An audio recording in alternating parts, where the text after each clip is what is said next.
Vamos a hablar de los judíos en Hungría y en concreto de los judíos en Budapest. Vamos a remontarnos un poquito hacia atrás, hacia la historia de este imperio, porque realmente Hungría llegó a ser un gran imperio. Y en el contexto de la Hungría del siglo XVIII, inicios del siglo XIX, nos encontramos con que los judíos pues todavía eran socialmente, había cierta estructura antisemita, y los magiares, que son los que conocemos como húngaros, acababan de reclamar al imperio austrohúngaro su derecho a reinar sobre sí mismos. Nos encontramos en un contexto en el cual, llegado el 1850, sí que se firma un acuerdo por el cual los judíos van a ser tratados de iguales, es decir, que venimos de una situación de desigualdad. En el momento que estos judíos se aceptan como iguales, los judíos empiezan a crear un desarrollo económico muy importante que hace que Hungría salga muy reforzada de esa alianza, podemos decir, entre los magiares y los judíos, de modo que llegamos a un punto de que en el 1900 uno de cada dos médicos, uno de cada dos abogados son judíos, el 70% de los territorios, de los terratenientes, podemos decir, ya son judíos, son los propietarios de las tierras que las alquilan a otros, la industria, las fábricas que se encuentran dentro de esta ciudad pertenecen principalmente a los judíos, y ese desarrollo económico, social y cultural se refleja en elementos como la Gran Mezquita de Budapest, que es una mezquita enorme y que pretende reflejar precisamente la importancia de la comunidad judía en este país y en concreto en esta ciudad. Merece la pena nombrar que los judíos vivían principalmente en ciudades, de modo que en el 1900 el 25% de la población de esta ciudad era judía, es decir, era una parte muy importante. Nos encontramos después, contexto de Primera Guerra Mundial. Una vez que finalice la Primera Guerra Mundial, se desmembra principalmente Hungría, pierde 2/3 de su territorio y lógicamente hay una gran decadencia económica. En ese contexto, en lugar de decir los húngaros, ostras, los judíos son los que, hace 100 años, a raíz de los tratados que firmamos, nos han traído industria y nos han traído conocimiento y desarrollo económico. Pues no, lo que hacen los húngaros es decir, esto es en gran parte culpa de los judíos y tenemos que protegernos a nosotros mismos, a los descendientes de los magiares, que somos los verdaderos húngaros. Entonces, ¿qué vamos a hacer? Vamos a crear una serie de leyes en las cuales vamos a priorizar a los húngaros sobre los judíos. Entonces vamos a separar. Y empiezan con algo tan sencillo como decir, por ejemplo, estudiar. Pues los estudios se deben priorizar para aquellas clases sociales o para aquellos grupos étnicos preponderantes, lógicamente los propios húngaros, que son el 75%. Entonces, el acceso a la educación va a ser prioritario siempre para los húngaros. Los judíos, que son los que de verdad han estudiado toda la vida, se les quita el acceso y se les otorga a los magiares que no habían estudiado nunca. Entonces, tampoco va a generar tanto éxito por mucho que se inicien en esos estudios. Nos ponemos en ese contexto y enseguida además aparece la figura de que Alemania, que también ha tenido sanciones económicas muy importantes, igual que las ha tenido Hungría, está resurgiendo de sus cenizas gracias a Hitler, supuestamente, y eso en Europa, Hitler al principio, nosotros lo vemos con esa imagen ya de dictador, holocausto, pero Hitler al principio se vendió muy bien en Europa. Tuvo reuniones con Churchill, con Roosevelt, con todo el mundo. Llegó a hacer unos Juegos Olímpicos en Berlín como recuperación de Alemania después de la Primera Guerra Mundial y como aperturismo al mundo. Él tenía el concepto de propaganda muy implantado. Recordemos que gran parte de su éxito es gracias a su ministro de propaganda y a todo el elenco de personas que tenía alrededor que eran magos, ya no solamente de la oratoria, sino también de generar marketing a su alrededor. Tanto es así que desde Hungría se percibe a Alemania como el ejemplo a seguir. Queremos ser como los alemanes, que tenían sanciones, que han perdido territorio. Además, los húngaros y los alemanes se ven muy reflejados los unos en los otros diciendo, tanto unos como otros, somos los que más territorio hemos perdido después de la Primera Guerra Mundial. Entonces Hitler y el gobierno húngaro se alían y dicen, bueno, pues juntos vamos a intentar recuperar parte de esos territorios. ¿Cómo nos podemos parecer a los alemanes? ¿Qué están haciendo los alemanes? Leyes antisemitas, ir contra los judíos. Entonces esas leyes se implantan en Hungría. Primera ley, pues hemos dicho lo de educación. Segunda ley, todo aquel que trabajaba para el gobierno ya no puede trabajar para el gobierno. Esos puestos tienen que ser para los húngaros. Primero los húngaros y después ya los demás. Transporte público. No, los judíos tienen su vagón aparte. Si hay 2 vagones en el tren y el primer vagón es para los húngaros y el segundo vagón para los judíos, pero el primer vagón se llena y un húngaro se quiere subir al segundo, todos los judíos se deben bajar e ir andando porque no se deben mezclar. Comenzamos ya con una segregación más marcada, estrella de David en el pecho o en el brazo. Todos los judíos deben ir identificados. Hablamos de que todavía no ha empezado la Segunda Guerra Mundial, pero ya hay un antisemitismo muy marcado a nivel social porque alguien ahí debe ser el culpable de la situación, ¿vale? Al final esto lo hacen los nacionalismos, tenemos que buscar un frente común, alguien contra el que ir. ¿Qué ocurre? Que los judíos, lejos de rebelarse contra esta situación, quieren entender, o creen entender, o por lo menos eso es lo que está escrito, que si el gobierno húngaro, que les acogió en su día, y al que le han demostrado que con la ayuda de los judíos la economía va mejor y todo va mejor, ha decidido separarlos, que bueno, que lo deben asumir.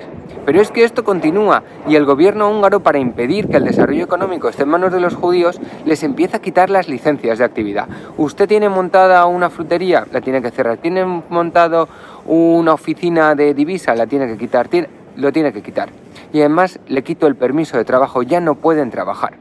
De hecho, hay un diario en concreto de una niña que no vive en Budapest, sino en una ciudad cercana que no recuerdo el nombre, Elizabeth o Ellen creo que se llamaba, en el que cuenta cómo mi abuelo, que era farmacéutico, ahora está más tiempo en casa y puede jugar conmigo y me lleva a pasear, pero mi abuelo está preocupado porque ya no gana dinero y no sabe cómo nos va a mantener. Y eso es la antesala de la Segunda Guerra Mundial. Entonces, encontrándonos en este contexto, llegamos a un punto en el cual los hombres judíos son obligados a trabajos forzados. Son grandes militares, pero también se les relega de sus puestos y obligados a trabajos forzados. Y nos encontramos una sociedad húngara en la cual los judíos son ciudadanos de segunda o de tercera. Llegados a ese punto, comienza la Segunda Guerra Mundial. Hitler y Hungría han firmado un acuerdo de colaboración y además Hitler entrega Transilvania, que siempre decimos que es un punto importante de inflexión, a Hungría a cambio de que le ceda su ejército. Se desarrolla la Segunda Guerra Mundial, Hungría ve que Hitler va a perder, sobre todo después de la batalla de Stalingrado, y trata de cambiarse de bando yéndose con las potencias aliadas que están viniendo hacia aquí, viendo sobre todo que los rusos se acercan. Pero Hitler se da cuenta de lo que va a ocurrir, le llega esa información y lo que hace es entrar en Hungría. Hungría no se lo prohíbe. De hecho, Hungría hay un momento en el que dice, ostras, esto va a acabar muy mal, tengo a los judíos que los tengo represaliados y cuando las facciones europeas vengan aquí me van a represaliar por ello. Entonces, ¿qué tengo que hacer? Me cambio de bando. Pero en ese impasse coge Hitler y pone un gobierno aquí, nazi títere, con los húngaros y con los propios húngaros fascistas. Ojo que hay que recordar que no son los alemanes los que vienen aquí y someten a los judíos, sino que los propios húngaros son los que hacen esto.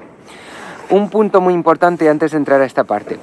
¿Qué pasaba con la gente? ¿Por qué la gente no se iba? ¿Por qué la gente no huía? Lo primero era porque en cierto modo no tenían dónde huir. Los que pudieron se fueron.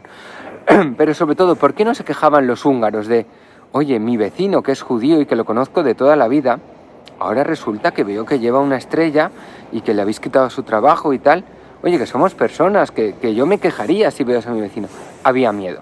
Había miedo, acaba de pasar la Primera Guerra Mundial, había inseguridad, había pobreza y había mucho miedo, sobre todo había mucho miedo. Por eso la gente al final pues se tiene que callar y lo tiene que asumir. Total, que el plan de exterminio judío de Hitler iba por ciudades. No era, voy a levantar un gueto en todos los sitios y alzar una revolución. No, soy mucho más inteligente. Voy avanzando desde Alemania hacia el sur y voy creando nuevos guetos. Creo un gueto en una ciudad, meto a todos los judíos dentro, principalmente mujeres, ancianos y niños, a los que puedo explotar para trabajar, los pongo a hacer trabajos forzados y una vez que están en el gueto los empiezo a enviar a los campos de concentración y los empiezo a exterminar o empiezo a practicar con ellos elementos médicos y similares.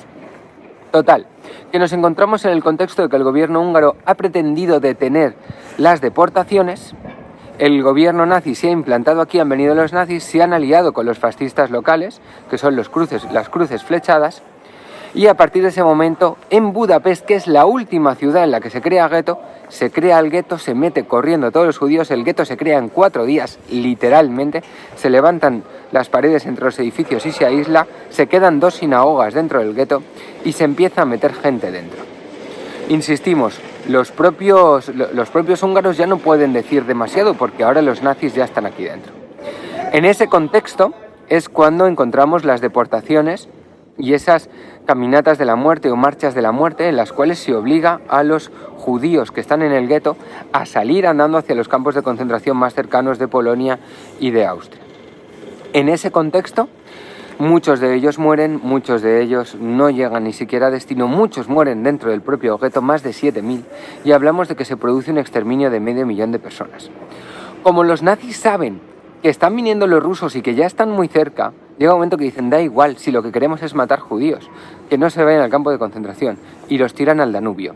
Les obligan a quitarse sus zapatos, sus ropas para poderlas vender y los tiran al Danubio. Hay que entender que cuando hablamos del gueto, como lo han ido haciendo por ciudades, los propios judíos no saben bien lo que va a pasar. Entonces a ti llaman a tu puerta y te dicen, no, te toca ir al gueto, no te preocupes, coge ropa, un poquito, una maletita, tienes 1 hora para prepararlo y algo de comida, que van a ser unos días, es simplemente algo organizativo y demás. Obviamente cuando entras allí no sales. Al gueto se accedía por las sinagogas, y en las sinagogas lo que hacían era colocar a las matronas judías y con supervisión nazi les obligaban a inspeccionar las cavidades bucales, vaginales, anales de las mujeres principalmente, porque una vez se corre la voz de que no van a volver, cogen sus pertenencias más valiosas, las joyas sobre todo, y se las esconden. Tanto es así que hay documentos que demuestran que los nazis llenaban de agua incluso la parte vaginal y la parte rectal, hacían como enemas para intentar sacar todo aquello que pudiera ser de valor de las mujeres. Se empieza a extender la voz, y cuando se empieza a extender la voz es cuando nos encontramos con personas como el Ángel de Budapest, como Ángel Sanz, un diplomático español que consiguió salvar a más de 5.000 personas mediante pasaportes que en cierto modo reales, en cierto modo falsos, solicitó a España. Solamente llegaron 200, pero que fue capaz, mediante una serie de cartillas y demás que después explicaremos, de salvar hasta 5.000 judíos. Lo mismo con diplomáticos de Suiza, de Suecia y de otros países que consiguieron liberar a muchos judíos de una muerte prácticamente segura. Ese es el contexto judío. Pero hay que sumarle un final aún más desesperante, y es que una vez llegada la liberación rusa, una vez llegan aquí los rusos, igual que ocurrió en Alemania, donde recuerdo que nos decían muy claramente que el 50% de los alemanes eran hijos de rusos, tenemos que poner en contexto que después de la guerra, hombres quedan pocos, y lo que llegan aquí son pues militares rusos que han visto cómo Rusia fue el país que más soldados perdió, donde más muertes hubo durante la Segunda Guerra Mundial. Han visto cómo han perdido gran parte de sus amigos, de sus familiares, de su gente. Y cuando llegan aquí, lejos de liberar y ya está, se dedican a saquear y a violar mujeres húngaras. Entonces pongamos en contexto que hemos vivido la Segunda Guerra Mundial y que cuando llegan las fuerzas de paz, esas fuerzas de paz también son unas fuerzas agresoras. Pero es que cuando baja todo el clima, podemos decir, acuerdos de Potsdam, se acaba todo, aquí en Hungría se instaura una dictadura comunista de un corte, no vamos a decir peor que la nazista, que los nazis, pero que sigue haciendo que la población esté hundida, esté asustada. Todos los judíos que pueden huyen, y la propia población húngara intenta rebelarse contra la dictadura comunista sin conseguirlo, hasta que finalmente, cuando cae el muro de Berlín, es cuando Hungría puede respirar y puede volver a ver la luz del sol. Como reflexión final, y antes de entrar en otras cosas, para concluir todo este hilo temporal, qué triste que hoy, estamos en 2023, casi 2024, veamos cómo se ha inaugurado hace 10 años un monumento, supuestamente al Holocausto, en el cual se olvidan las víctimas judías. Pero es que es tan increíble como que se ha creado supuestamente el mayor museo al aire libre aquí en Budapest en recuerdo del Holocausto, y no se ha inaugurado porque el gobierno actual húngaro no ha sido capaz de justificar ante la Unión Europea los cartelitos, las descripciones, la historia que se cuenta en ese museo. Porque igual que vamos a intentar ver un trocito de muro del gueto que el propio gobierno húngaro destruyó y que Europa volvió a obligar a reconstruir, porque es muy importante mantener estos elementos de la historia para recordar lo que pasó y que no vuelva a pasar. El gobierno húngaro trata una y otra vez de desvirtuar la historia, de hacerse ver como una víctima. Y los que fueron víctimas fueron los ciudadanos, pero no el gobierno húngaro, que con sus ansias de recuperar su potencia, digamos, a nivel de territorios y de imperio, trató de aliarse con Hitler para recuperar nación. Y eso es lo que llevó al sufrimiento de esta población judía y al sufrimiento también de la población húngara. Así que Hungría, como nación, no fue una víctima de Hitler, sino un aliado, que en un último momento quiso dar un paso atrás. Fue más por interés propio que por tratar de oponerse a la barbarie que se estaba produciendo. Y no estamos criticando a Hungría, esas personas que gobernaron ya no existen. Estamos criticando el hecho de intentar tergiversar la historia, porque si nos ocultamos nuestra propia historia, y lo hemos visto también en Japón, como se ocultan los campos de concentración japoneses, de chinos y de coreanos, y todo el imperialismo japonés que acabó conquistando todo lo que había alrededor, desde China a Corea a Filipinas, si eso se oculta en la historia de tu propia nación, hace que pierdas tu identidad y sobre todo hace que seas más proclive a cometer los mismos errores que cometiste en el pasado.